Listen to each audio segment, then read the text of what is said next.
Hey folks, I'm John Brunelle. I'm representing Hold the Door for Others today. And I want to thank Rob and the Fazio family and all the crew from Hold the Door to give me a moment to talk about kind of the emotional, psychological aspects of what we're all going through in this COVID crisis. And we are all in this together. They want to talk about maybe managing anxiety during this difficult time and using the others or hold the door model. First of all, holding the door model is easy to use. I use it every day and it just comes natural. And I think it's a lot of instinctive stuff that we all do already, but I think it's important to emphasize that during times like this. I don't know about you, but I'm getting anxious about all these tips on how to handle our anxiety during this crisis. And I'm a psychologist. I'm kind of charged with showing you tips, and I can't manage my own anxiety. We're supposed to be anxious. Our brains are in fight or flight mode. Anxiety protects us. It allows us to be very cautious and alert and vigilant about what can harm us. I can't think of a more significant challenge to test that. We are supposed to be anxious.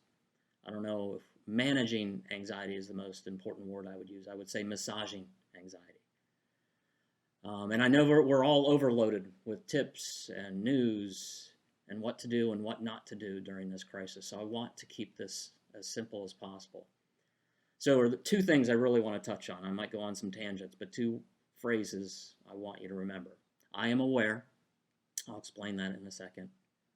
And open the door for others. A play on hold the door for others. First, I am aware. It comes from acceptance commitment therapy, which is a therapy that I really, really enjoy. And I think it's important to kind of talk about the general philosophy of ACT because I think it's very relevant to what we're going through in this crisis right now. Acceptance commitment therapy focuses on that. It emphasizes that life is suffering. Life includes death. Life includes fear, heartache, heartbreak. But in spite of that, and maybe because of all this suffering, we can still live a committed and meaningful life. So that's the heart of ACT.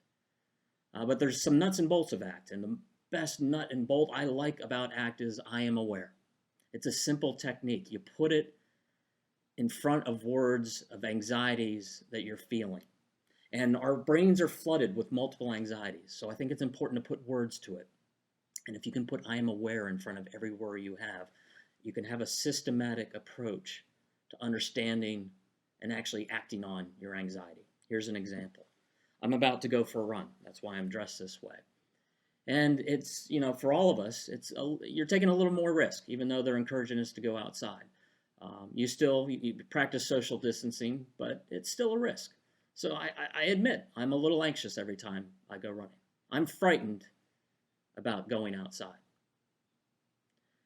I am aware that I'm frightened about going outside. That literally just put an arm's length between myself and my thought.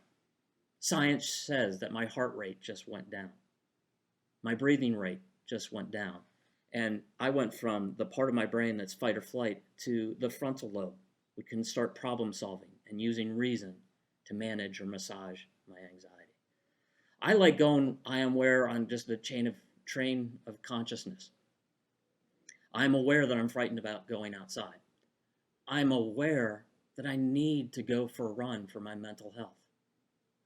I'm also aware that I like connecting with others. And in this social isolation, I don't have a chance to even see folks. So I'm aware I am taking the risk, but I'm aware that social distancing can help mitigate those risks. I'm also aware that I'm going to feel better after that run because I'm physically able to handle my anxiety. And also, I just connected with others. I am aware. Puts an arm's length between yourself and your anxious thoughts. So, I mentioned it. I like going outside not just for the physical exercise, but connecting with others. I think of open the door for others. Open the door. We are asked to self-isolate. We are asked to distance ourselves. There are some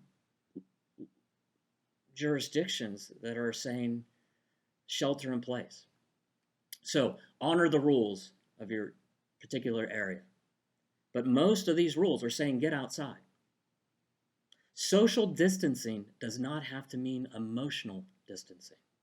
And there's creative ways to do it. You can go for a run and keep your distance and give a thumbs up, give a wave, a smile.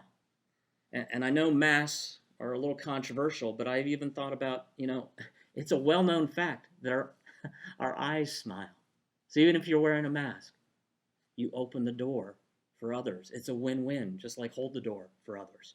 You're going to feel good about being connected, and your smile is going to make someone else feel good. Now, a lot of you can't go outside for various reasons. Literally open the door.